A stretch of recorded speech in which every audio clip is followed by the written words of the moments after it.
чоң рахмат. 2024 жыл 7 март жылдың башында мен үйлөндүм. Негизи ар бир 2 жаш үйлөнгөндө 1 ай 2 ай сырт жака кетип эс алат экен, бирок бизде ушунчалык убакыт аз болгондуктан жубайымды үйгө таштабастан жаныма алып алып, кайрадан сиздерди үйлөндүргөнгө келип отурабыз. Акыркы чыгарылыштарда жашоомдо биринчи жолу биз жолуктук долбоорунун катышуучуларын ушул жакта алып баруучу болуп эмгектенген Даниэлге жана Алмага жана ушундай эле катышуучулардын суроосуна эң сонун интервью бергенге аракет кылганбыз.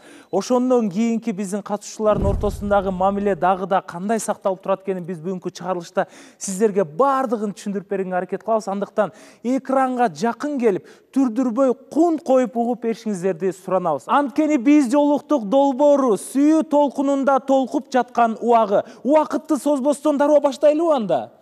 Бакыт издеп калбай анын изинен, биз жолуктук миллиондордун ичинен. Биз баштадык.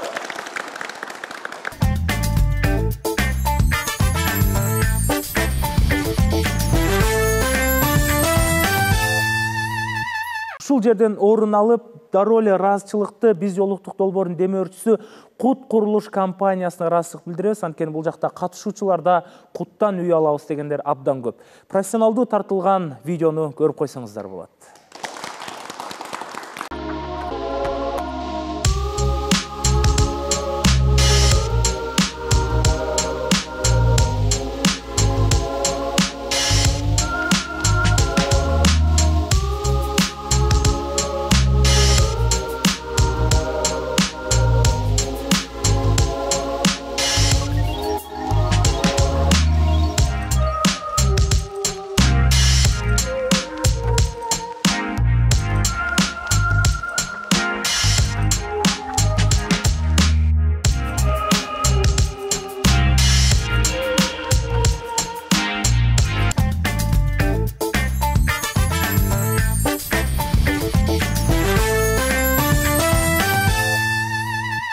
Кандайсыздар ан? Жакшысыздарбы? Ден соолуктарыңыздар жакшыбы? Келиңиз Айыма. Саламатсыздар катышуучулар, саламатсызбы Канат мырза. Сизди чын жүрөгүм менен куттуктагым келип турат. Жубайыңыз экөөңүз ар дайым кол кармашып, дөөлөттүү карулукка чогуу жетиңиздер деп тилеп кетет элем. Ушул үй бүлөлүү жолуңуздар эми байсалдуу болуп, эч качан колуңар үзүлбөй эле бактылуу болуп жүрөбүз. Сиз бүгүн өзгөчө бактылуу болуп турасыз да. Айтканыңыз келсин Айыма. Толкуп турган убагымда азыр. Чын жүрөктөн куттуктайм. Кушукпоо бек болсун. Көп балалуу болгула, өмүрлүү болгула, көп жашагыла, жүзгө чыккыла, бактылуу болгула. Чоң рахмат. Ассаламу алейкум Канат беке. Иманыңыз толук болушу менен куттуктайм. Куш болуңуздар бек болсун. Бактылуу болуңуздар. Ал деле жакшы сөз экен. Буюрса бешикиңизде дагы ушундай эме айта алайын. Бешикиңиз бек болсун деп. Ассаламу алейкум кыргыз элем, ошондой эле көрөрмандар, биз жолуктун катышуучулары. Канат мырза, куш болуңуз бек болсун. Сизге бакыт каалайбыз. Эки дүйнө ушу жеңишкабыз менен бактылуу болуңуз. Баскан жолуңар ачык болсун. Караган, ойлогон оюңар түз болсун. Шөгөңөр көгөрүп, көп балдар төрөлүп, Кудай буйрса, канаттай атам бар эле деп сыймыктанып жүрө берсин. Буйрса. Ошол бул дүйнөдөгү бардык бактылуулуктарды, бакытты Канат мырза сизге каалайм. Рахмат. Салам катышуучулар, салам телекөрүүчүлөр. Саламатсызбы Канат мырза, үйлөнүү тоюңуз менен куттуктайбыз. Чын жүрөктөн бизге да жугуштуу болсун. Тойлор көп болсун. Рахмат. Дагы да куттуктайм дегендер көп экен. Эми убакытты кыскартып берсек болот. Экрандан, эфирден сырткары да куттукташсак болот. Мен ушул эле убакытта өзүм да убактым жоктугуна байланыштуу жана ар эфирде биз аракет кылып болушунча Даниэль менен Бегимайдын ортосунда мамиле акыркы эфирлерде такыр эле ачыктаганга убакыт жок болуп атат. Анан интернет желесинде өзгөчө желедей тарап Даниэль, Бегимай элдин баарын суктандырып, экөө талаптары бири-бирине туура келеткен, ушул экөө убакытты созбостон үйлөнүп алса болот эле деп суктангандар жана батасын бергендер сиздер үчүн аябай көп да. Анан Бегимай жөнүндө да көптөрү жазып атышат. Эми бул ушундай уялчак кызбы же көп сүйлөбөйбү же балким жашоодо башкачадыр, же экранга келип алып ушундай назданып, өзүн башка жагын көргөзүп атат деген дагы сөздөр айтылып атат. Бирок Бегим айды биз дагы жакшы таанып биле элекпиз. Анан Бегим ай, сиз уже биз жолуктук долбооруна элдин астына сүйлөгөнгө деле көнүп калдыңыз болуш керек. Бүгүн Даниэль экөөңүздөр тууралуу биз көбүрөөк сүйлөшкүбүз келип атат да. Биринчи эле микрофонду сизге берсем, кандайсыз? Сиз натураңыздан ушундай назик сүйлөйсүзбү же жашоодо башкасызбы? Саламатсыздарбы? Экранда башкасызбы? Саламатсызбы? Негизинен жашоодо жок, назик, мындайча айтканда жаратканым аял затына назикти да, күчтүүлүктү да берген да. Ооба, назикмен, ал нерсени мойнума алам. Негизи мүнөзүм ошондой. Бирок жумушка келгенде башкача жоопкерчиликтер менен тапшырылган жумушту, мындайча айтканда, алга башкача мамиле менен карайм. Назикмен деп эле ал жерде мындай тапшырылган жумушту Мындай мүнөзүңүз назик болгонуңуз менен жумушка келгенде аябай тың экенсиз да? Ооба. Сизге дагы талапкер болуп келем дегендердин саны аябай көп болду да. Анан азыркы убакта Instagram подписчигиңиз да өсүп атат.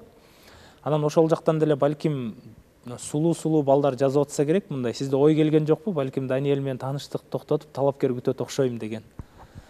Анткени жылдыз болуп келатасыз да, балким ойлонушуңуз мүмкүн. Менде жашоодо бул жерге деле көпчүлүк ойлоп атат да, мындай хайп менен келди депчи. Негизинен менин максатым андай эмес. Бул жерге келдим, мындайча айтканда, өтө көп убакытты созуунун да кереги жок магачы. Ошол себептен азыр Даниэль мырза менен мамилебиз ушунчалык жакшы. Бул нерсени бузгум келбейт. Сырттан бир да балага же кимдир бирөөгө мындайча айтканда убактымды бөлүп же бирөөгө кызыктар да болгум келбейт. Азыркы учурда мага Даниэль мындай жетиштүү камкор болуп, жакшы мамиле кылып атат десем болот. Урматтуу талапкерлер, кечирим сурайбыз. Ушунда сиздер үчүн бир Бегим айдын так жообун билгибиз келип аткан. Баарыбыз түшүндүк окшойт. Анан сиз айтып атпайсызбы, хайп үчүн келди окшойт деп атат депчи. Инстаграмыңызды карасак дагы көбүнчө Инстаграмга блогер болуп, мотивационный видеолорду көбүрөөк тартат экенсиз да. Анан сиз бул жакка келатканда деле мындай ойлодуңуз беле, ушу мен түбөлүктүү тандаган жарым шоу бизнестен болсо, же бизнесмен болсо, же бир жөнөкөй ишкер болсо деген мындай ойлор болду беле? Кайсы гана тармакта болбосун, мен айттым го, ошол адамдын бүгүнкү күнгө чейин басып өткөн жолу көп адамдарга үлгү болуш керек депчи. Ошол себептен менде деле Инстаграмда киргизген видеолорум көбүнчөсү эле өзүмдүн саякат кылган же кирген адам менен бир нерсени алгыдай болуш керек да. Жөн эле же мындай бийлеп же кимдир бирөөлөрдүн убактысын алып, мен андай нерсеге убакыт кетиргим келбейт да. Шоу бизнес адамына турмушка чыгам деп ойлочу элеңиз? Даниэль мисалы шоу бизнеске аралашып жүргөн чыгармачылыкта инелерибиздин бири да. Ойлогон эмесмин бирок. Негизи мындай бир да жолу ойлоп көргөн эмес белеңиз? Жок. Даниэлден мисалы кандай айырмачылыктарды көрүп атасыз жашоодон жана шоу бизнестен? Мисалы шоу бизнестин адамдары мисалы эки маска менен жүрөт деп коомчулукта айтылып берет, шоу бизнесте башкача, жашоодо башкача депчи, же жашоодо деле ошондойбу, же шоу бизнесте деле ошондой экен? Жакшы адамды мындай бир көз караш менен байкайсың го. Даниэль мырзадан мен ошол бир көргөндө эле мындай жакшы адам экенин билгем да. Ошону менен эле катар мен мына бир канча күндөн бери көп чогуу убакыт өткөзүп, бири-бирибизди таанып атабыз. Чынында эле реалдуу жашоодо да жакшы адам экенин билдим. Бардыгыбыз эле жакшы адамбыз да, бирок ар бир жакшы адамдын бир өзүнүн бир жаман сапаты болушу мүмкүн да. Даниэлден сиз жаман сапат көрө алдыңызбы мындай? Ал тууралуу өзү айтып кетип атат. Менин ушундай туура эмес же ушундай мүнөздөрүм бар. Ошол нерсени туура кабыл аласың деген ойдомун, ушундай депчи. Ал боюнча биз бири-бирибиз менен келишип, мындайча айтканда сүйлөштүк. Кандай мүнөздөр? Салам, биз жолуктук долбоорунун көрүүчүлөрү. Канат үйлөнүп отурсуң деп жалпы куттуктоолорго чоң рахмат. Үйлөнгөндөн кийин дагы бир менин жаңылыгым бар. Honda Bike KG эми өзүнүн магазинин ачты. Былтыр мен партнерым менен Honda Bike KG'ни алып келип ачкандан кийин Кыргызстанда көптөгөн кардарлар ушул биздин мотоциклди рассрочка жолунда только паспорт менен Эко Ислам банк аркылуу алышып, өздөрүнүн эң жакшы комментарийлерин беришип, жана Бишкекке 7 дуанга Honda Bike KG биздин мотоцикл тарап жаткан. жаткан убагы. Биз жолуктук долбоорунун көрүүчүлөрү канаттын мотоцикли деп келип бизден соода кылсаңыздар болот. Анткени мотоциклдер 74 000 сомдон өйдө кетет. Только паспорт аркылуу Эко Исламбанктан аласыздар. Биздин филиал Ошкодо ачылып атат. Кыргызстандын бардык жагына доставка бар. Андыктан ушул номерлерге чалып Honda Bike KG'ден мотоцикл алыңыздар да сүйүүгө биз жолуктук деп эң жакшы маанайда айдаңыздар, деңиздер. Мисалы. Бегимай ачылыңызчы. Мал сиз түшүнүп атасыз да, эң негизи ал нерсени сиз түшүнүп атасыз да. Бирок Даниэль мырза да ачыгын айтыптыр, мен ушундай мүнөзүм бар депчи. Балким ошол мүнөзү туура эместир. Кийин жашооңуздарга туура эмес терс таасирин тийгизип калбаш үчүн биз дагы катышуучулар менен ой пикирибизди айтабыз. Даниэль ал мүнөз болбойт. Бул боюнча мен терс деле дебейм. Эми Даниэль мырза ал боюнча деле айтканда өзү деле айтты, эгерде менин минус ушундай сапаттарым болсо, айт, мен ошол нерселерди оңдогонго аракет кылам деди. Бири-бирибизден көрсөк, ошол нерсени бири-бирибизден туура түшүнүп, ошол нерселерди туура кабыл алалы депчи. Бири-бирибизге мындай жинибизди келтирбей отуруп, ошол нерсени чечип алалы депчи. Ошондуктан мен бир терс мүнөз байкадым деп деле айтпайм. Даниэлдин мурда басып өткөн жолдорунан кызганыч болдубу, мисалы? Эми азыркы убакта интернет желесине да айтып атпайбы? Бири жазат Океан менен пара болчу, бири жазат Бегимай менен пара болчу депчи. Анан Океанда бул катышуучу болуп бир жерде чогуу отуруп каласыздар да. Океанадан да кызганыч болбойбу сизде? Жок, кызганыч жок. Демек Даниэлдин мурда басып өткөн жолу сизди кызыктырбайт экен да, э? Ооба. Азыркы убакта кызганасызбы? Телефонун карап же балким? Мен биринчиден мамиледе, таанышууда ишенич болуш керек дейм да. Мен азыр Даниэль мырзанын ушунчалык жакшы адам экенин билдим, ишенем да. Бирөө менен таанышып атат, бирөө менен мындай деген ой келбейт дагы экен менде. Ошондуктан текшерүү андай нерсе жок. Экөөңүздөрдүн мамилеңиздер жакшы адам экен деп курулуп аткандай эле сезилип атат да. Адамгерчилик үчүн сүйлөшүп коеюнчу, көңүлүн калтырбай депчи, балким мындай сезим пайда болду кандайдыр бир. Сиздер үчүн ошондой сезилип атышы мүмкүн. Бирок айтып бериңизчи. Сиздер үчүн кандай сезилип атат ортодо нерсе? Биз үчүн мындай айтканда күндөн күнгө мамилебиз ушунчалык жакындашып бара жаткандай сезилип атат. Даниэлден башка эч кимди көрө албай атам дедиңиз, бул 100% чын, э? Ооба. Бегимайга кичине кайра бир астайын келет окшойбуз. Даниэль, келиңиз. Ассаламу алейкум. Карабаңыздар, биздин сүйүктүү көрүүчүлөр, бир туугандай болгон биздин катышуучуларыбыз. Канат мырза, тоюңуз кут болсун. Рахмат. Сизге эки дүйнө бактылуулук каалайбыз. Рахмат. Чексиз бакыт, түбөлүк сүйүү каалайбыз. Ошондой эле биз көрүүчүлөргө кайрылып кетсек, ушул күнгө чейин ушунчалык бир жылуу сөздөр келип атат, мынчалык деңгээлде колдоо болот деп биз күткөн эмеспиз. Чындыгында бизди колдогондор көп болуп атат. Биз абдан кубанычтабыз. Мамиле тууралуу айта кетсек, мамилебиз жакшы. Мен деги эле бул күнгө чейин бул долбоордо катышып келатып, мен талаптарымды эч кимге айткан эмесмин да. Бирок ал талаптарым менин ичимде, өзүмдүн оюмда бар болчу да. Ушундай талаптар болсо экен деп мен ошол нерсени кыйгалданып, ниетимде бар болчу. Ошол сапаттарды мен Бегимайдан көрүп алдым. Көрүп алган үчүн бүгүнкү күндө биздин ар бир жолугушубуз жолуккан сайын дагы бири-бирибизди жакшыдан таанып, бири-бирге болгон сезимдерибиз ачылып келатат. Анан мамилебиз дагы жакшы. Бегимай айтып кетпеди? Даниэль мырзанын мурда ким менен сүйлөшөө, ким менен жүрөбү, ал нерсеси кызыктырбайт депчи. Эми интернет желесинде балким сизге да Бегимай жөнүндө жаман смстер келип аткандыр. Балким мен Бегимайдын мурда жигити болчумун, Бегимай менен сүйлөшкөм деген каттар келип аткандыр. Буга сизден кандай реакция болуп атат? Чын айтсам, ошондо Бегимайга, балким Бегимайды билген дагы тааныштары мага жазды, бир гана жакшы сөздү жазды да, колдоондо жазды. Бул кызды тааныйм деп бир гана жакшы сөздөр чыгып атат, жакшы сөздөр келип атат. Эми сиздер экөөңүздөр тең эл адамына айланып келатасыздар да. Анан балким көрө албаш үчүн ортодогу ар кандай сөздөр жазылышы мүмкүн да. Ошол нерселерге канчалык деңгээлде даярсыз?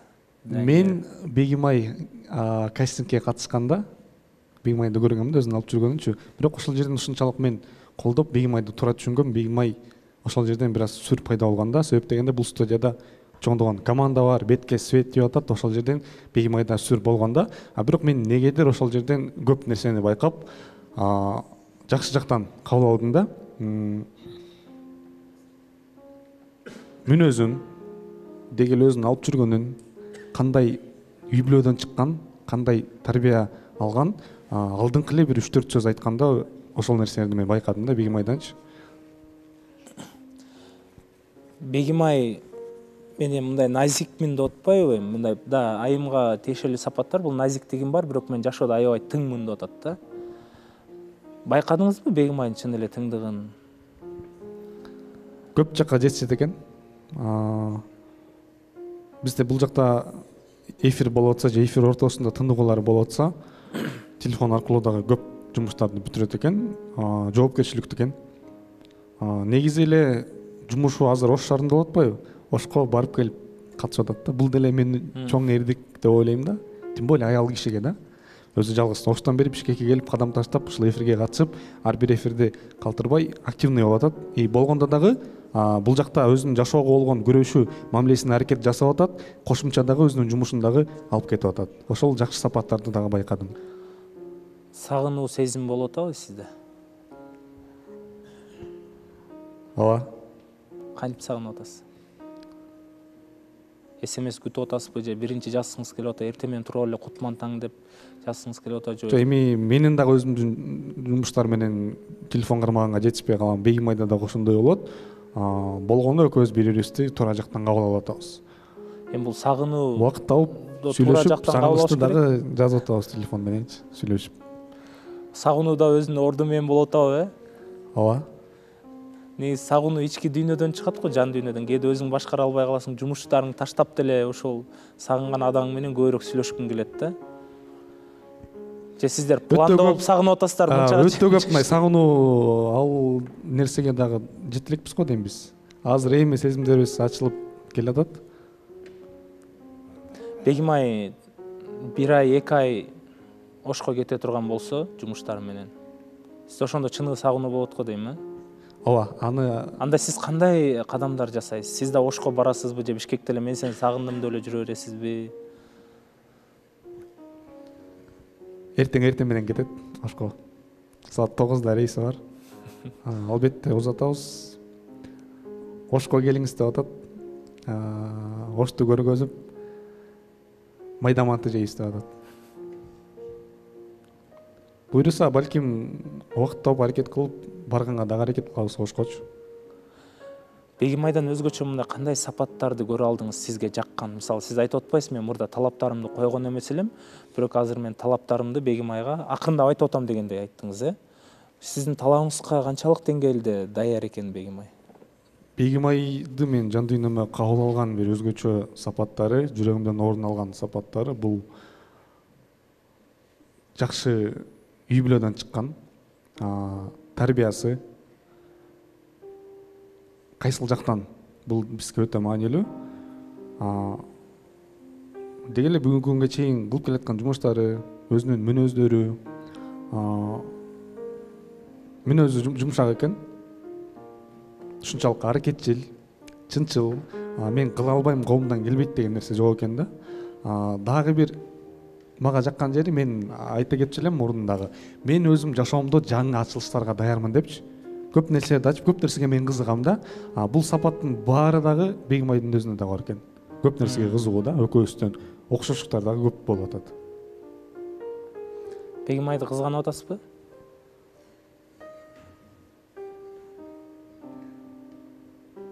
Кызгана турган эле эчтемке азыр боло элек деп ойлойм. Анткени кантип кызганбайсыз? Анткени көптөгөн сырттан мырзалар жазып атат, TikTok желесинде желедей тарап атат, Бегимайды жакшы көрүп калдым. Айымага да жазыптыр, номерин бергиле Бегимайдын. Айыма ыйлаптыр, неге Бегимай эмес, мен эмес Бегимай деп. Ооба, андай сөздөр өтө көп келип атат Бегимайга. Бегимай менен даже мага ушундай сөздөр келип атат. Даниэль, Бегимай менен мамилең серьезный болбосо, мамилеңерди токтоткула, мен барам деген сөздөр келип атат. Мен аларга тең келбейм, маани да көрбөйм.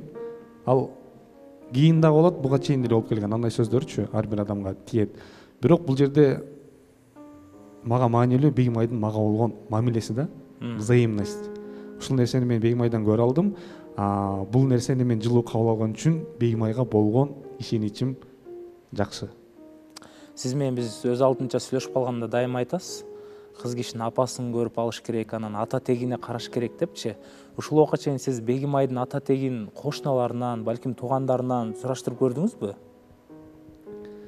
Сураган жакмын, болгону оштун кайсыл жагынан болосуң деп сурадым. Караколжадан деди, советтен. Биздин түшүнүк боюнча дегеле ал жактан, дегеле ошол жактын эли дагы жакшы да. Мен ошондой эле жакшы кубандым, сүйүндүм. Эмнеси? Жакшы үй-бүлөдөн жакшы тарбия алып чыккан экенинчи. Уктуңуз, сураштырдыңыз, Сураштыра элекпиз, бирок Караколжадан, советтен дегенде эле сизге 100% ишенич келди, демек бул эми жакшы нерсе да, мындай кубандыруу. Бегимайдын жада калса 4 байкеси бар экен. 4 буйруса байкелер менен дагы таанышып. 4 кайнагаңыз бар экен да. 4 кайнагым бар. Бегимай өзү айтып атат, сиз ал менен байкелер менен бат эле тил табышып кетесиз депчи. Дегеле көп адамдар менен бат тил табышып кете алам. Жакшы мамиле кора алабыз деп ойлойм. Анан өзү деле айтып атат, буйруса ошко барып калсаңыз балким тааныштырам депчи. 4 менен тең таанышканга даярсызбы? Ооба. Ошондой эле мүмкүнчүлүктөн пайдаланып дагы Бегимайдын ата энесине ушундай кызды тарбиялап, өстүрүп, ушундай кыздарды өстүргөнүңүздөргө дагы сиздерге бир рахмат, ыраазычылыгымды айткым келет. Бегимайдын ата энесине ысык салам жолдоп коелу. Мен дегеле бир адам менен сүйлөшсөм, алдын ала элестетем да көп нерсеничи. Ушул адам жубайым боло алабы, боло албайбы депчи. Мамиле кура аламбы, кура албаймбы деп. Бегимай менен биз сүйлөшүп баштаганда эле көп бири-бирибиздин сөздөрүбүздү жакын кабыл алып туура түшүнүп баштаганда эле мен өзүм каалаган мүнөздөрдү Бегимайдан көрө алгандыктан дагы бир жолубузду көрө алдым да Бегимай мененчи. Бегимайды көбүнчө азыр сырттан көрүп, мисалы талапкер болуп келебиз дегендер деле биринчи Бегимайдын сулуулугуна кызыгып атат да. Бирок сиз деле башында эми Бегимайга сырттан карап симпатия болгон, сулуу экен, жакшынакай кыз экен депчи. Бирок сиз Бегимай менен сүйлөшүп көрүп атасыз да, жакындан тааныш, бири-бириңиздерди жакшы таанып атасыздар да. Анан Бегимайдын дааналап бир сапатын айтып кете аласызбы, мисалы? Сулуулугуна ушул сапаты да аябай дал келет экен, ушул сапаттары депчи. Сиз жакындан билип атасыз да азырчы Бегимайды?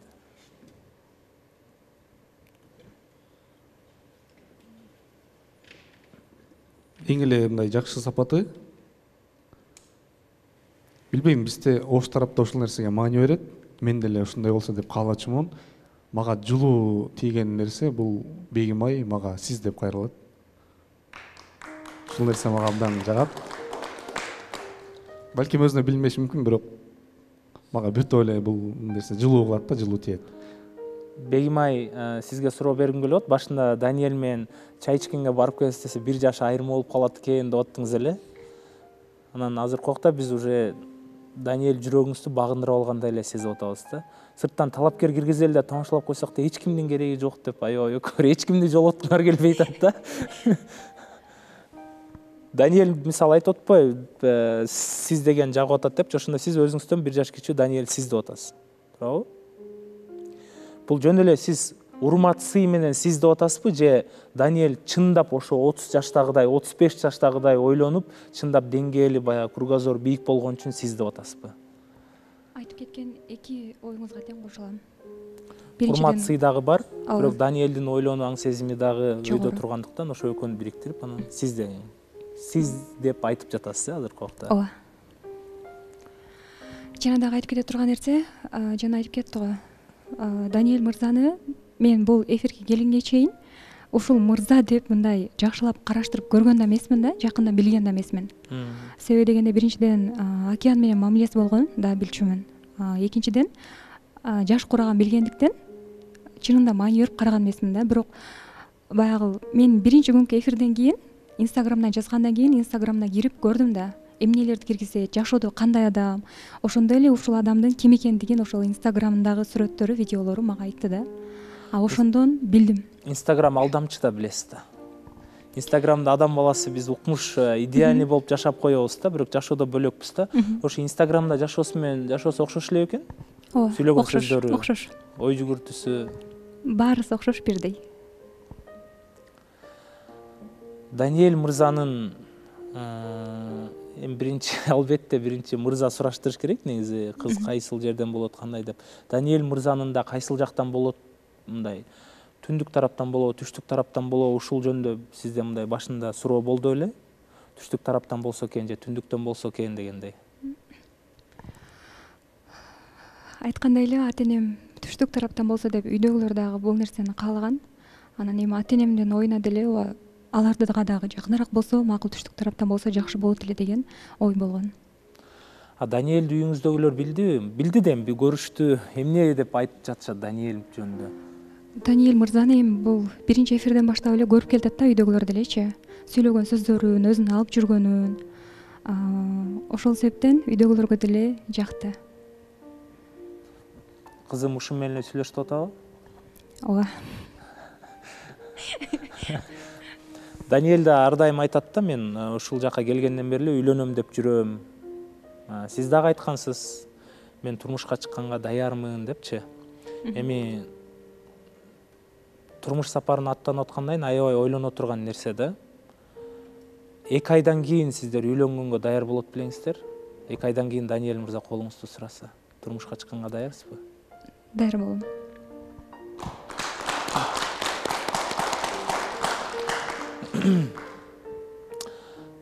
Даниэль мырза дагы айтып кеткен өткөндө, мен апам менен жашайм депчи. Даниэлдин апасы менен жашаганга даярсызбы?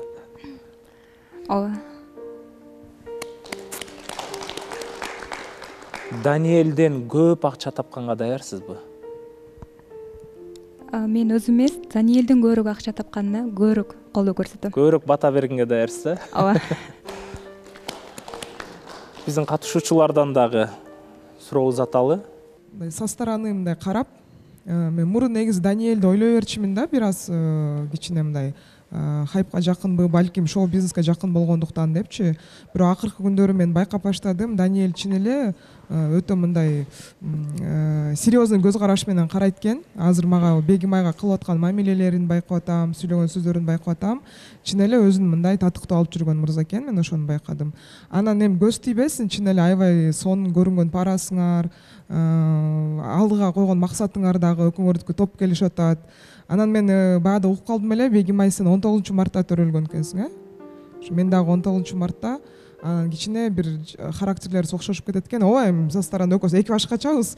Бирок 21 мартта төрөлгөм. Я. Үчөөбүз окшош экенбиз да ошондо. Мен 21 мартта төрөлгөм. Жок, биздики 19 март болуп атпайбы? Имеется в виду мындай саякатка жакынмын мен дагы, анан ошо аз балдар көрүп аткан болсоңор, мен деле Бегим айдай болуп, созулонгон деле эмеге жетип бартабыз буйруса. Албетте, айма сиз ар дайым сулуусуз да. Бирок чынында мен просто комплимент эле айткым келди, жанатан бери сөздөрүңөрдү угуп отуруп, ушундай суктанып атабыз. Эми эл кыргыз эли сыймыктанган бир жубайлардан болгула деген тилегим бар. Мен Даниэль менен Бегим айдын ортосундагы болгон мамилени көрүп, экөө жада калса 15 күндөн 20 күндөн деле үйлөнсө деп мындай тиленип атам да. Анткени убакыттын өтүшү менен дагы экөөнүн ортосунда ар кандай пикир келишпестик болуп, эки жолго түшүп кетишин каалабайтам. Мага ушундай сезилип атат. Сиздер кандай деп ойлойсуздар? Даниэль менен Бегим ай үйлөнгөнгө даярбы азыркы убакта? Даяр эле го дейм экөөтөн. Себеп? Себеби экөөтөн бул кимди айтып атпайбы, Бегайды айтып атпайбы, мен баягы тием депчи. Даниэль тем более даяр болуш керек. Алам деп атат, Даниэль. Даниэль алам деп атпайбы. Негизи жакшылыктын эртеле болгону жакшы дейт го. Мен ойлойм, эгер экөө чечишсе, мен койт эртең үйлөнүп кетсе деп атам да. Жакшылыктын эртеле келгени жакшы, ошон үчүн убакытты созбостон жакшы бир мындай серьезный кадамдарды ташысаңар, биз баарыбыз сүйүнөбүз. Жөн эле жүрө бербейби? Ооба, жөн эле убакытты созуп жүрө бербей. Жөн эле подаркалар бере бербей, никеден кийин берсеңиз подарка. Саламатсызбы канатбек? Мен Даниэльге суроом бар эле. Бегим айдын жүзүнөн эле көрүнүп турат. Жок, эми мен суроомо жооп берип койсоңор. Жок, ошол суроо эле. Сенден мындай кичине үйлөнүүгө даяр эместей көрүнүп турасың да. Кичине мындай сомнение болуп атат окшойсуң да. Бегим ай уже даяр экен. Ошол себептерден сенден жакшы нерселер күтөбүз, Даниэль. Аябай сонун бара чыкасыңар. Рахмат. Жооп бере кетейин. Мен азыр ойлондурган нерсе, эми көп деле алга сомнение жок, болгону убакыт керек. Себеп дегенде мен азыр каалап атам,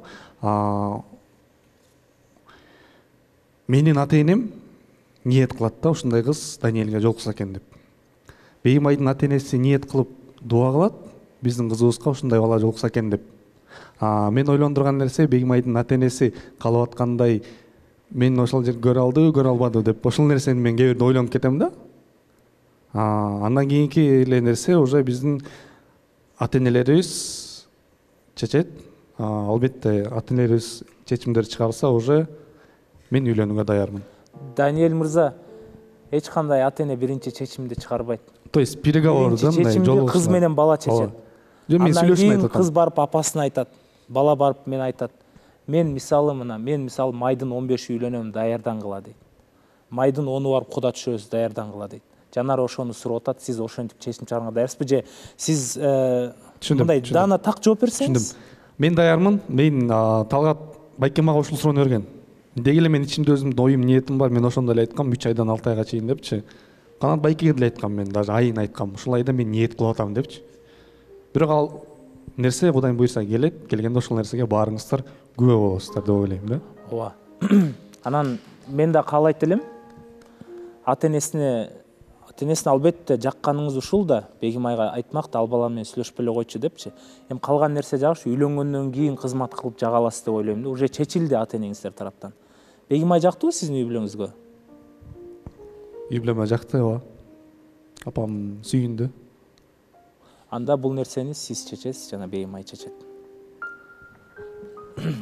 Мен экөөнүн үйлөнгөнүнө пока даяр эместей эле сезилип турат мага. Эмнеге дегенде экөө дагы жакшылап тааныш керек деп ойлойм. Убакыт керек деп ойлойм. Экөөңөр бири-бириңерди сынап көрүшүңөр керек, билишиңер керек, көрүшүңөр керек. Дагы убакыт бар деп ойлойм. Убакыт, Акмарал, убакытты отуп мына жакында 30га чыгасыз, дагы 31ге чыгасыз, 32ге чыгасыз, 35ке чыгасыз, 40та да убакыт керек деп жүрө беребизби? Эгерде адам бири-бирин сезсе, бири-бирин экенин, анда үйлөнгөнгө шашылыш керек деп ойлойм да мен. Эгерде эки адам да тең жүрөк бирдей согуп жатсачы. Эгерде даяр болсоңор, аны силерден уруксат берейин деп коюңуз. Даяр болсоңор, силердин тоюңорго баралы, 2 жаш бактылуу болсун. Келиңиз, Назира. Азыр айтып аткандардын өздөрүнүн сезимдери чындап эле күчтүү болсо, ошого аягына чейин ушундай болсун деп каалайм биринчиден. Экөөңүздөрдүкүндөй, Ислам Ошо биздикиндей эле. Андан тышкары экөөнүн бир максаты бир деп ойлойм. Анткени Бегимай башында келгенде мен турмушка чыгам деп келген, башында эле айткан, суроого так эле жооп берген. Анан кийинчерээк Даниэлге жолукканда деле Даниэль ошол суроону бергенге, ага да мен да даярмын деп, мен ушу башында Океана предложение кылайын деп атканда айтты го. Ошо байланыштуу Даниэль азыркы учурда даяр болуш керек деп ойлойм да. Анткени башында экөө киргенде эле бир максат менен кирди, анан тил табышып кетишти. Ошо байланыштуу экөө даяр го деп ойлойм. Даяр, Ошон үчүн эгерде чындап эле сезимдер күчтүү болсо, жакшы болсо, убакытты созбостон. Убакытты созбой эле. Биз да сиздерге ошону айтат элек, убакытты созбостон дароо эле. Океана сүйлөйткөн. Кол чаап койгул. Саламатсыздарбы? Кандайсыз, Канат байке? Куттуктайм биринчиден сизди. Бакыт каалайм сизге. Ушунча убакыт өтүп кетти, мен да сүйлөп коеюн. Мен дагы ойлойм, даяр деп экөөнү аябай топ келишкен, жуп болуп жатасыздар. Сиздерге бакыт каалайм, той күтөбүз жакында. Анан Бегимай эжеге айтат элем, комментарийлерге вообще маани бербей эле коюңуз. Сизге да бакыт каалайм, экөөңүздөргө. Мунарбек, бүгүн эмне сүйлөбөй калгансыз? Сиз витке алып келип коюп койгон эле образ го. Кыйналып кеткен жоксузбу сүйлөп айтып? Келиңиз.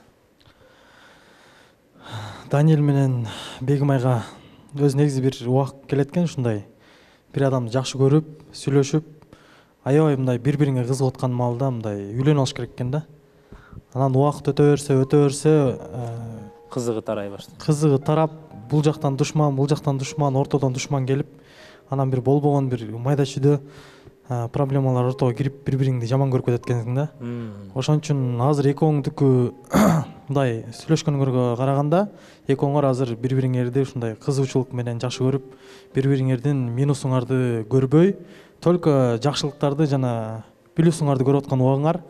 Силер азыр бир айдын ичинде үйлөнсөңөр деле ар жагына жакшы жашап кетесиңер го деген ойдомун да. Анткени азыр баягы адам кызык бир нерсеге кызыгып атканда жетсе, ал нерсенин кызыгы тарабайт да.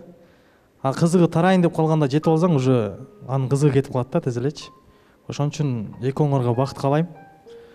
Эч кимдин сөзүн укпай, только өзүңөрдүн гана оюңар менен, өзүңөрдүн чечимиңер менен чечим чыгарып үйлөнсөңөр, силер эч качан өкүнбөйсүңөр. Мен силерге бакыт каалайм. Айдай. Бардыңыздарга салам. Канат мырза, куттуктайбыз. Биз үлгү ала турган үй-бүлөлөрдөн болуңуздар. Буйрса.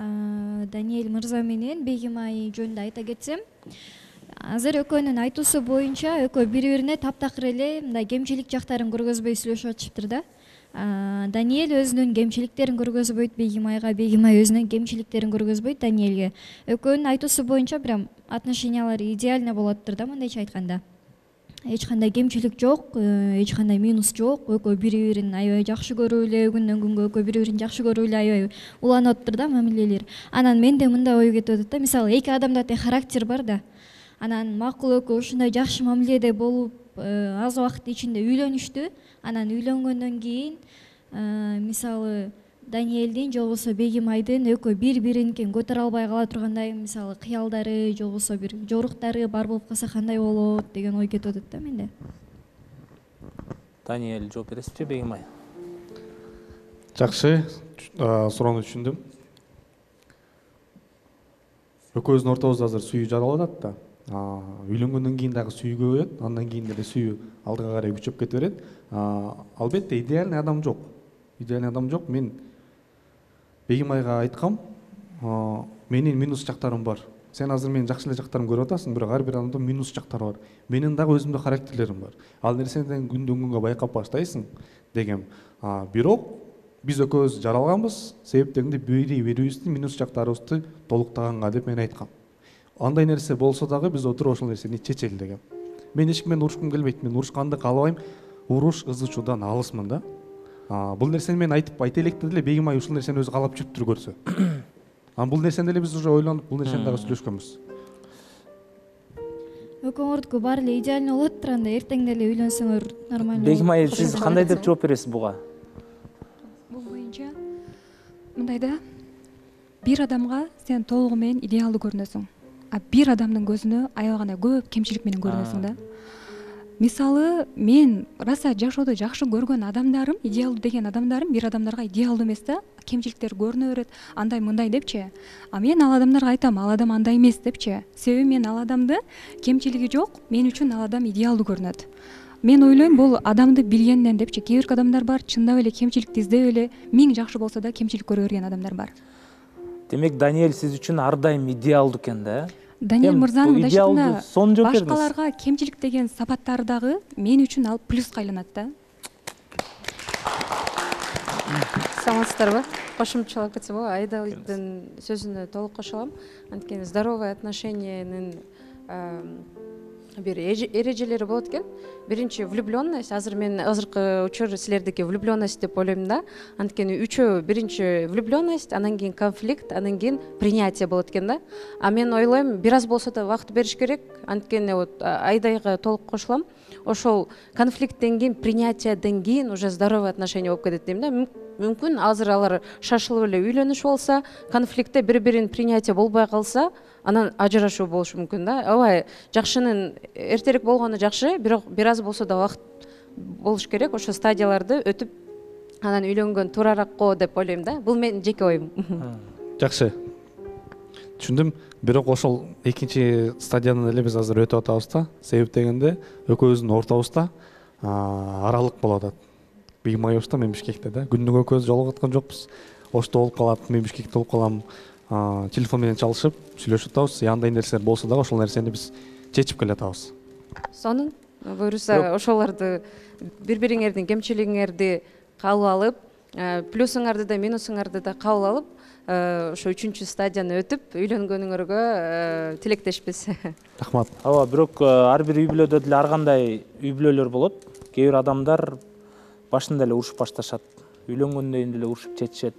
Бирок тең теңи менен деп коет го. Мисалы Даниэль бул Бегимай, мен ойлойм бири-бири үчүн жаралгандай да. Ортосунда кандайдыр бир чоң көйгөй жаралса деле, булар урушуп чечпейт, булар баардыгын сүйлөшүп, баардыгын мындай мындай өзүнүн баягы жолдору бар го, ошондой кылып чечкен үй бүлөлөр бар да жашоодо. Мен ошолордун бири катары элестетип атам да.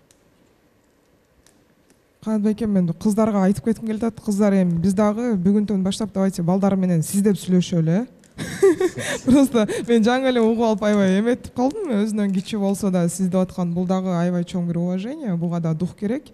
Еще мен Даниэлдин да эмесин байкап калдым. Молодец, өзүнүн принциптерине изменять этпейт экен. Океана дагы өзүнчө мындай назик кыз го, вкусуначы, өзүнүн вкусуна дейм. Биринчи келгенде да Океанадай назик кызды карады, азыр дагы ушундай назик кыздын жүрөгүн багындырып атат. Медет элем Даниэль, красавчик. Даниэль ичинен отурат го, Океананы ошпой эле сүйлөсөң болбойбу? Келиңиз, элдин оюн айтып коелу деп атабыз да биз бияктанчы. Даниэль эме да, суроода боло берет. Жиниң келип ачууң келсе кандай урушасың, Даниэль? Аябай жакшы суроо бердиңиз мына. Бегай, ачууң келсе, сен мисалы эми үй балалуу болосуңар да кийин. Кандай мындай тарбия бересиңер, кандай жиниңер келеби? Жакшы суроо. Кантип баягы эме десеңер да, ошо ситуациядан кантип чыгасыңар? Мен жашоодо 3-4 эле досум чындыгын өзүмдү билет. Эми албетте ар бир адамдын жини келет, жакпаган нерселер бар. Мен жиним келгенде өзүмдү өзүм кармайм, аракет кылып, эмоцияга көп алдырбаганга аракет кылам. Азыраак сүйлөп. Ал тентек кылып мисалы тартипти бузуп атса, кантип тартипке саласың? Кантип тура эле, мисалы Бегимай өзүнөн кетип кыйкырып атса, ар кандай да кээ бир айымдар боюнда бар болуп калат, капризный болуп калат, жер жакпай калат, ушундай. Түшүндүм, эми түшүндүм. Андай учур болсо деле мен аял затына теңелбейм. Бел ачуусу тарасын. Бардыгын мындай грамотно жөнгө салгыңыз келет да бардык. Ошондо сүйлөшөбүз да, ачуусу тараганда. Келиңиз, Айсулуу айым, сиз менен жыйынтыктайлычы? Саламатсыздарбы? Мага эле сезилип атабы эле, баарыңарга сезилип атабы, билбейм. Даниэль бир аз даяр эмес сыяктуусуң, Даниэль, жана жообуңуздан кийин элдер сизден сомнение кармап калышты. Балким көрүүчүлөр да болушу мүмкүн. Ата-энебиз таанышсын, анан биз ойлонуп көрөлү деген сыяктуу болуп калды мындай. Аябай эле ойлонуп. Сиз мисалы канчалык деңгээлде үйлөнгөнгө даярсыз? Бегимайдын көзүн карап туруп бир жакшы сөздөр менен айта аласызбы?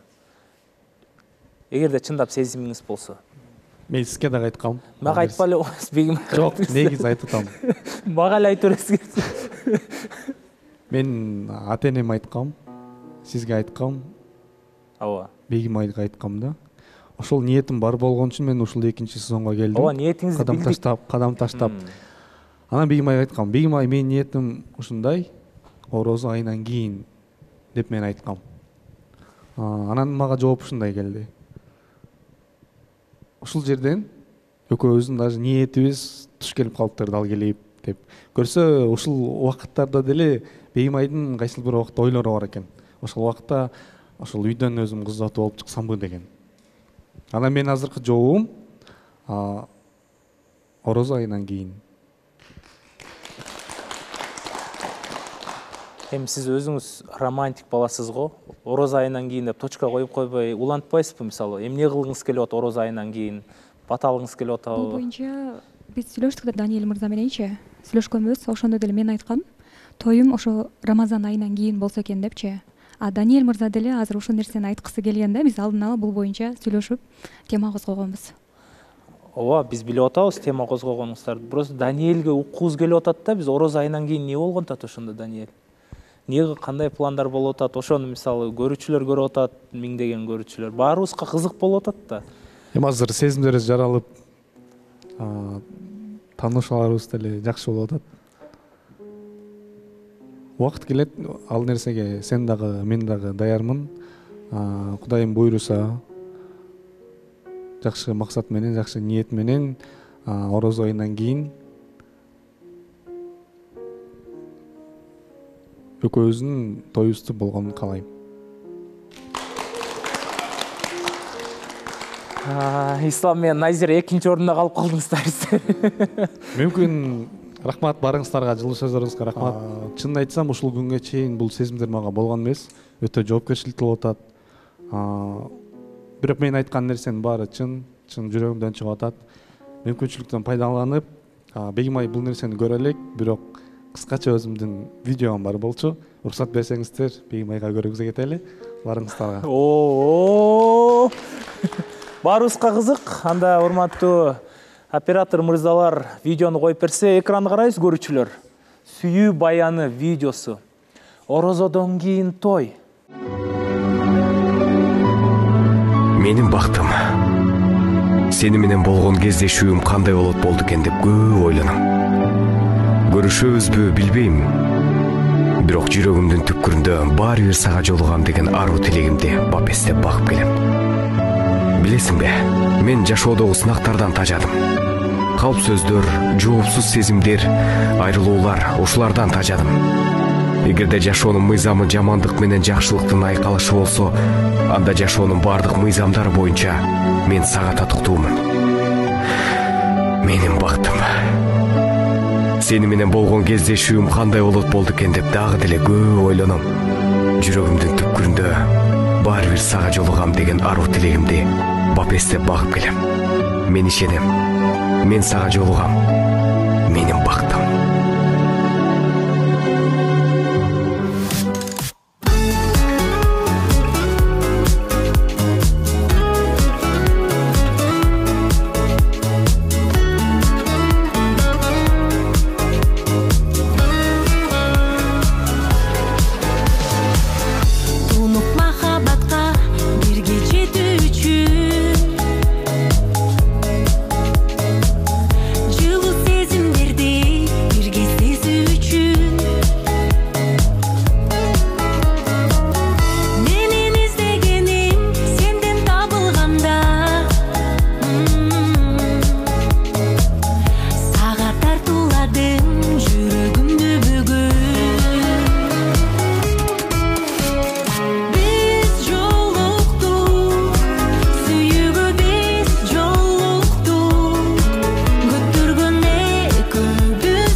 толгон видеолор, сүйүүгө толгон көз караштардан кийин албетте мен ордумдан турбасам болбойт.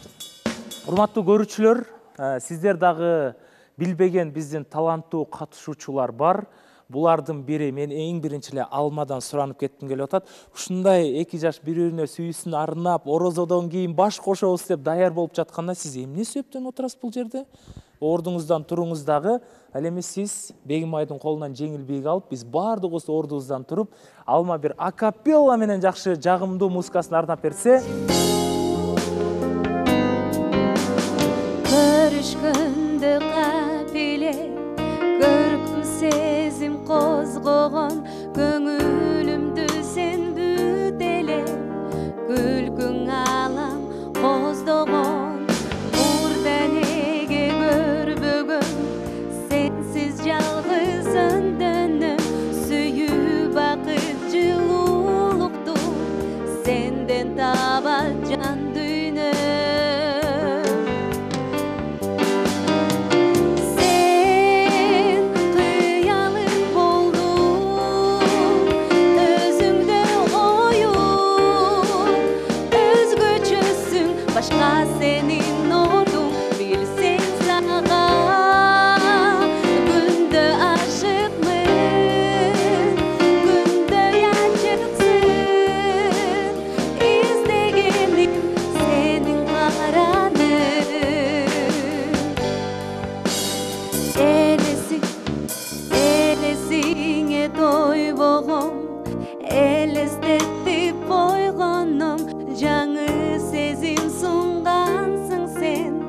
Murda mende bolbogon, can dünümü jakını,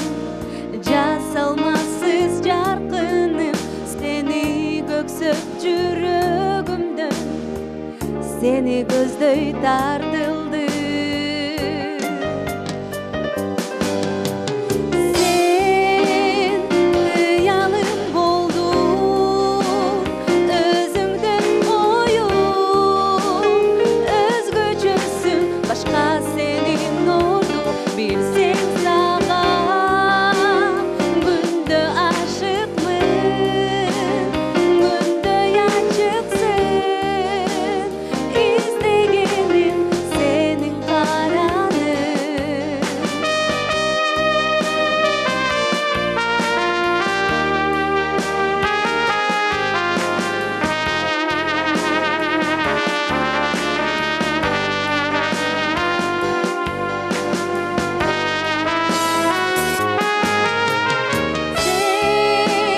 Hıyalım boldun, özüngdü oyun, özgöçüsün, başka senin ordun, bilsen sağam, günde aşıkmın, günde yaşıksın, izlegenim senin karanın.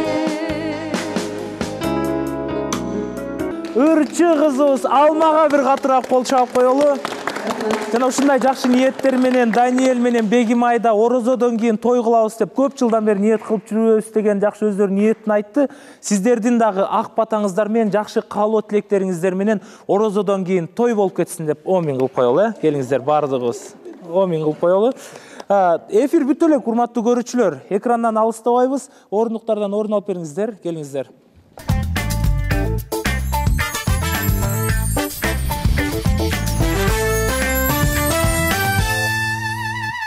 Биз жолуктук долбоору 9-чыгарылыш. Бүгүн бизде өзгөчө конок бар.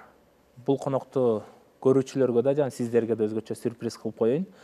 Instagram желесинде НТС биз жолуктук официалдуу биздин өзүбүздүн баракча болсо, бирок ошол эле убакта Instagram биз жолуктук фан деп ачылгандар жүздөп саналат. Аны баардыгыбыз көрүп атабыз.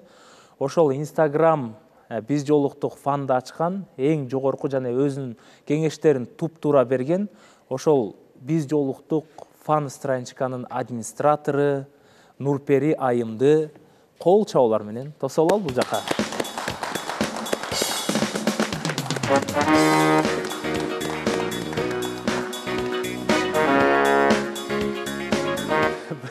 Бүгүн Нурпери Айым чындап сиз Instagram иштеткенде эмес эле, эми мындай талапкер болуп келгенде эле сезилдиңиз да. Куш келипсиз бул жака. Сизди чакырганыбыздын себеби анткени ушул жерде ар бир катышуучулардын видеосун сиздер да таратканга жардам берип жатасыздар.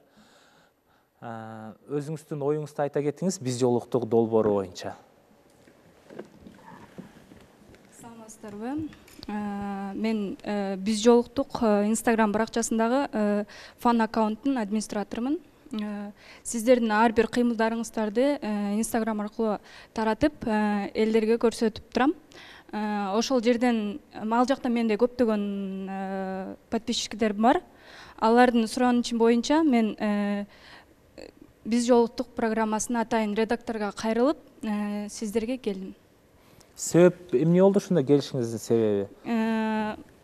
Биз жолуктуктун дагы, мисалы үчүн бул программага мага аябай жагат. Бардыгы тең балдар да, кыздар дагы аябай сүрдөп атам, кечирип коюңуздар.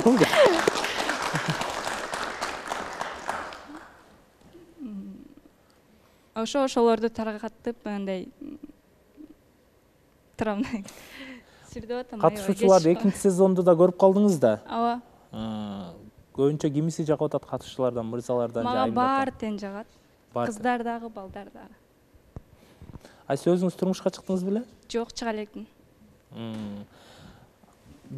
Биз жолуктук долбоорун ошол канча подписчик болду жана эң көп просмотр канча просмотр алдыңыз Instagram'dan? Көп эле болду, 20 миңден ашык. 20 миңден ашык подписчик, Где-то бир 300 миң, 200 миңдей просмотр.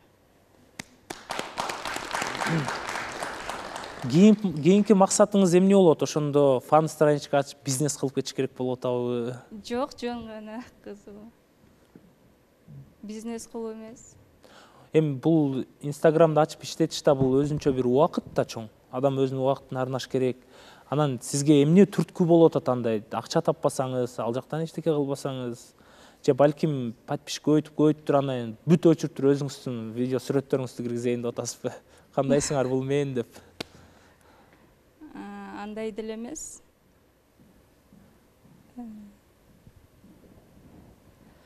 Ойлодуңузбу ушу биз жолуктук долбооруна катышуучу болуп келем, мындай келгиңиз келдиби өзү негизи?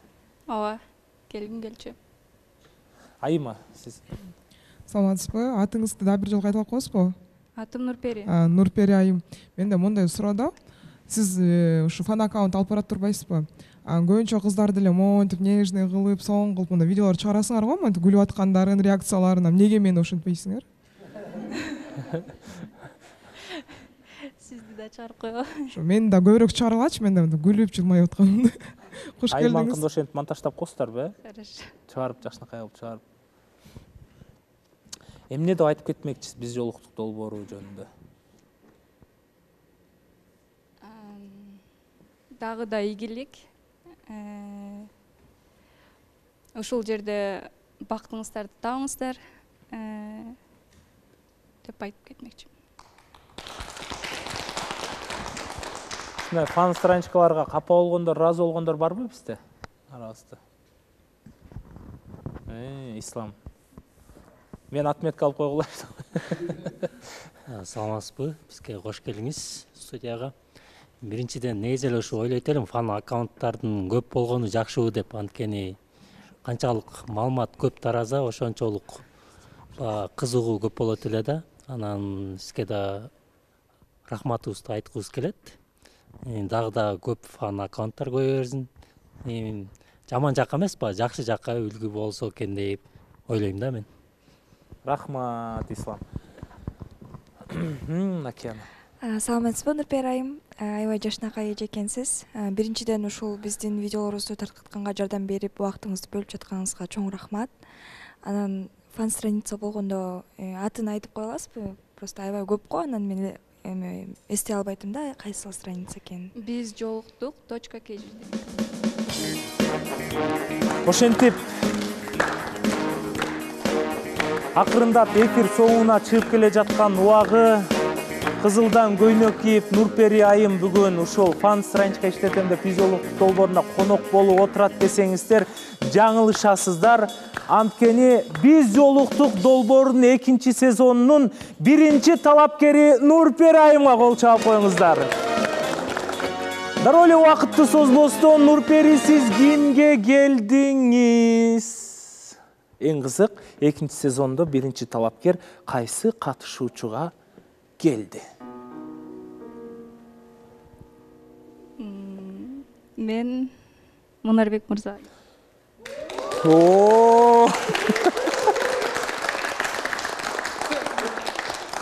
Үйлөбөйбүз, Мунарбек баары жакшы. Мунарбек сорот. Дароо эле сүйлөнгөнгө даярбы? Эмне себептен сиз Мунарбекке келдиңиз?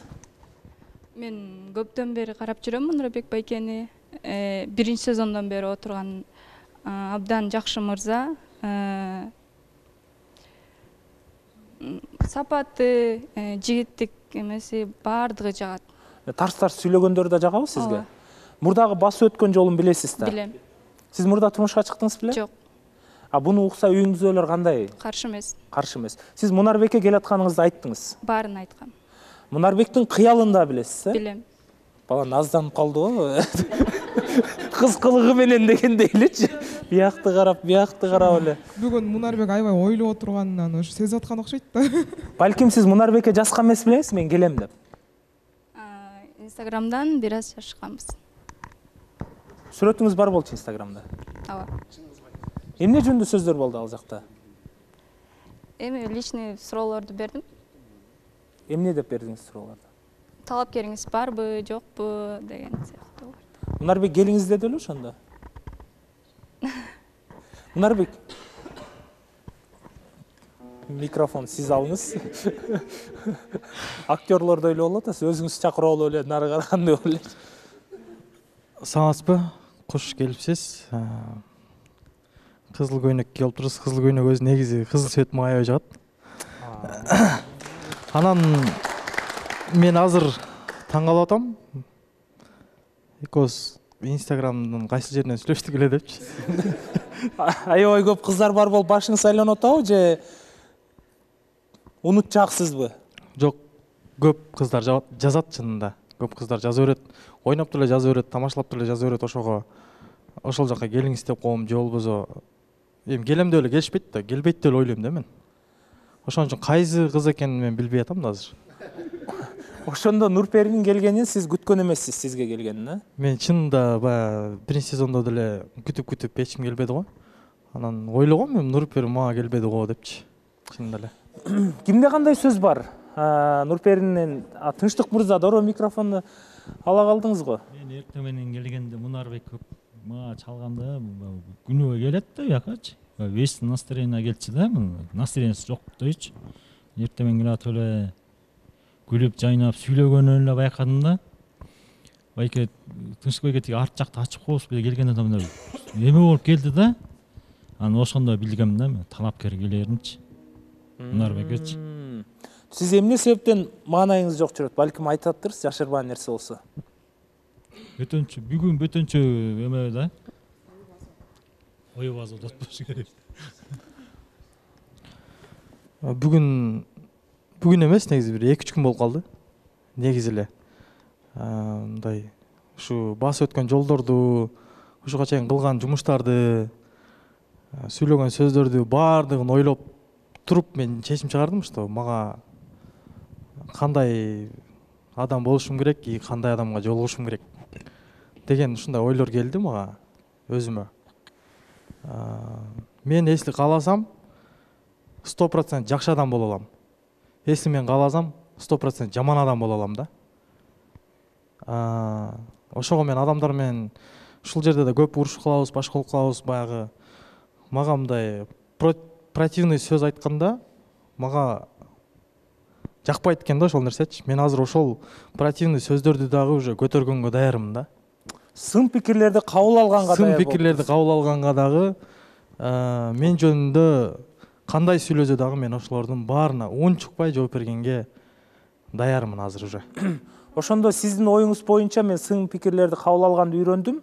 Сын пикирлерди туура кабыл алып, бирок такыр сүйлөбөй койсом мен жакшы адам болуп калам деп атасызбы? Ошон үчүн маанайыңыз жок болуп атабы? Жок, эми сүйлөй тургандар жер болот, сүйлөбөй турганда жер болот да. Сиз ар дайым эле сонун сүйлөчүсүз го, ошондо сиз сүйлөбөй койсоңуз жакшы адам болуп каласызбы? Жок, дагы деле сүйлөйм, азыр деле сүйлөбөй коем деген оюм жок, сүйлөйм дагы. Бирок эми башкачараак деп ойлойм да. Алдыда эфирлерде көргөзөт Мунарбек мырза канчалык сын пикирди туура кабыл алат экенин, чындап ошонун үстүндө иштеп жатканын. Биз дароо эле башка тарапка кетип калдык окшойт. Нурпери, дагы бир жолу куш келипсиз. Сизди куттуктайм. Анткени 2-сезондун 1-талапкери болуп сиз жазылып каласыз. Биз жолуктук долбоорунун тарыхынын баракчасында 1-лерден болуп. Чындап айтыңызчы, Мунарбек мырзанын өзгөчө да жигиттик сапатынан башка да эмнелерин жактырдыңыз? Мисалы, внешность жактыбы, же ырдаганы жактыбы, же күлгөнү жактыбы? Бардыгы. Сиз сиздин сүйлөгөн сөзүңүз боюнча ошондо сиз Мунарбек мырзаны жакшы көрдүңүзбү же сүйдүңүзбү? Жакшы көрдүм. Жакшы көрдүңүз, э? Ооба. Сыр болбосо жашыңыздан туулган жериңизди айтып коесузбу? Мен 24 жаштамын, нарындык болом. Жалпы биздин көрүүчүлөр Нарын элине ысык салам айтабыз. Эле Мунарбек мырза, сиздин жашыңыз? Мен Жалал Абад областына караштуу Аксы районунан болом. Авлетим айылынан 1997-жылы төрөлгөм. 26 жаштамын азыркы убакта. 2 жаш, айырма бар ортодо. Негизи биякта эфирлер көрүп калдыңыз окшойт буга чейинки дагычы. Негизи бияк Мунарбек байке мага мындайча айтканда байлыкка кызыкпаган, эчтемкеси жок болсо дагы даяр болгон кыз керек дейт да. Эми сиз өзүңүз кандайсыз мындай? Сиз ошол нерсеге маани бересизби? Бирок идеал болуштун кереги жок негизи. Чын эми эртең деле билинет да булчу. Ошого чын жооп берсеңиз. Мен уктум, баягыда интервью эфирлерди көрүп турам дайыма эле. Анан кийин ооба байлыкка анын машина атам эме сөз болду го, аларга кызыгуу деле жок. Аны бирге деле жетсе болот. Мен андайларга кызыкпайм. Мунарбекте кандай талабыңыз бар эле? Мен азыр экинчи сезондо мен талабым өзгөргөн негизи. Мен өзүм баягы ачык адам болгондуктан мага кичине мындай жол көрсөтө турганыраак кыз керек экен да. Эми жол көрсөтө турган дегенде кандай бул? Туура кеңешин берип турган. Туура кеңешин берип, мотивация берип турган. Ошо мотивация берип турган, анан мындай ыйманга жакыныраак колунан келсе ушу 5 убакыт намаз окуган, анын ата-энеси дагы ошондой ыйман үй бүлөсүндө ушундай ислам дини менен чоңойгон кыз болсо деп ойлоп калдым да. Бул менин чыныгы ошондой кызга үйлөнө турчу ниетим да. Ниетим ошондой. Ошол ниетти коюш үчүн аракет да болуш керек да. Азыркы убакта сиз 5 убакыт намаз окуган ислам динине кызга үйлөнөм деш үчүн сиз даватка чыктыңызбы же намаз окудуңузбу же 5 убакыт намазыңыз барбы азыркы убакта? Азыркы учурда 5 убакыт намазым жок. Если мен ошондой кызга жолуксам, ошол күндөн баштап окуп кеткенге мен даярмын. Мен сүйлөп кетсем. Сиз эмне себептен ошол нерсенин баарын кызга такып атасыз да? Эми мисалы мындай да, ар бир адам өзүнүн сиздин сөзүңүзгө такыр эле түшүнгөн жок, сиз совсем эле башка жакка кетип калдыңыз. Же балким бул нерсени, же балким сизге Нурпери жакпай калгандыр. Жок, бул жерде Нурперинин тиешеси жок. Бул жөн эле оюңузбу же ушундай принцип болуп атабы сизде? Менде ушундай принцип болуп атат негизи.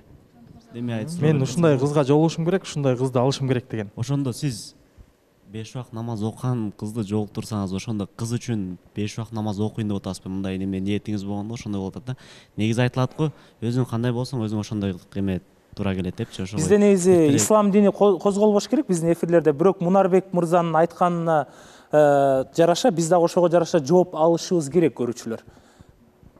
Ошо Нурсейитке жооп берип кетейин мен. Нурсейит айта кетпедиби? Жок, мен кыз үчүн окубайм ал нерсени. Аны өзүм үчүн буга чейин деле өзүм ыймандан алысмын деп айта албайм. Өзүм деле мындай жакын элемин. Негизи мага кичине мындай поддержка болсо эле мен деле ошого татыктуу болом деп атам. Эми мисалы үчүн 5 убакыт намаз окуган кыз болсо мен көчөдө ичип жүрө албайм да. Мен да ошого жараша, ошого татыктуу анын ата-энесине да татыктуу күйөө бала болушум керек да. Вот ошон үчүн өзүм дагы ошол нерсени мындай чын жүрөгүмөн каалап атам да. Биринчи сиз татыктуу болушуңуз керек да, ошондой айым алыш үчүн. Саламатсызбы, Нурпери айым, кош келдиңиз. Сизге айтар кеңешим, Мунарбектин мурунку эфирлерди көргөнсүз да, биринчи сезондо дагы ошонун баарына макул болуп келдиңиз азыр. Жана ошондой эле Мунарбектин айткан бир сөзү бар да. Менин талапкерим деген ажырашпаган болуш керек деп айткан. Ошол нерсеге сиз турмушка чыккан эмессиз, Баарына даяр болуп келсеңиз да, ушул жерден туруп талаптар өзгөрүп атат. Өтө өкүнүчтүү. Мунарбек сага айтарым, өзүң биринчи ошол нерсеге даяр болуп, анан ошондой адамды жолуктурсаң деп ойлойт элем. Анткени сенин азыркы жүрүшүңө ошондой эле келип атат да негизи. Жанарага эми жооп берип коеюнчу. Азыркы жүрүшүңө дегенде азыр мен бузулуп кетиптирмин же кандай?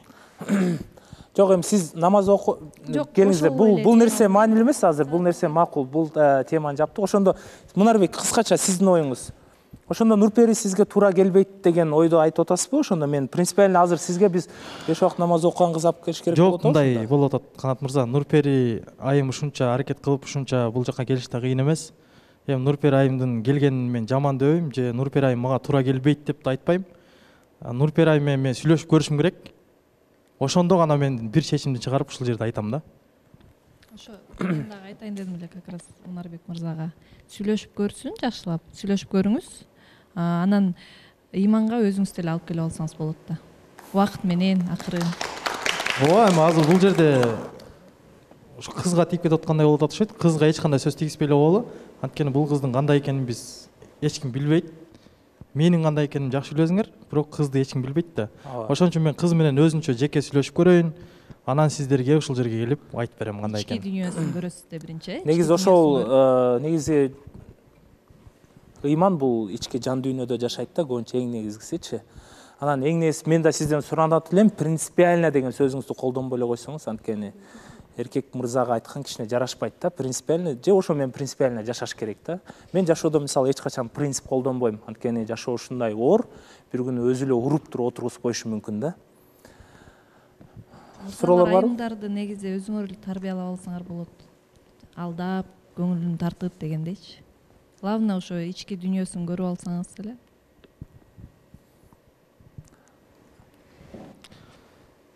Эми азыр Нурпери айым эми келди. Кудай буйруса, силердин оюңарды түшүнүп атам, азыр эмне деп айтарыңарды да билип атам.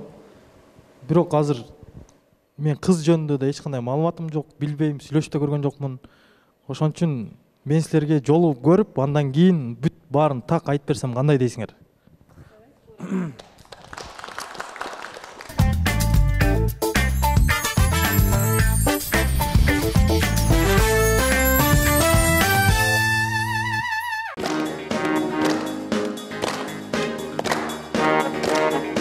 Биз жолуктук долбоору 9-чыгарылыш. Бүгүнкү эфирдин соңунда Нурпери айым биринчи талапкер болуп Мунарбек мырзага келди. Бирок Мунарбектин чечкиндүүлүгүнө жараша азыркы убакта Мунарбек менен Нурперинин ортодогу тааныштыгы уланат. Кол чабуулар менен биз эфирден сырткары катышуучу менен талапкерди узатып коелу. Жүрүңүздөр.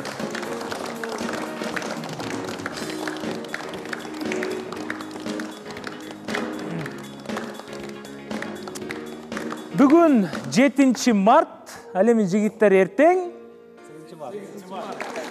Албетте биз эфирдин да убактылары 7-8 мартта сиздер менен көрүшүп аткандыктан айла жок. Эртең 8 мартта биз жалпы айымдар менен мырзалар жолугуп эң сонун эфир кылабыз деген ойдомун. Бакыт издеп калбай анын изинен биз жолуктук миллиондордун ичинен. Көрүшкөнчө сак саламатта калыңыздар.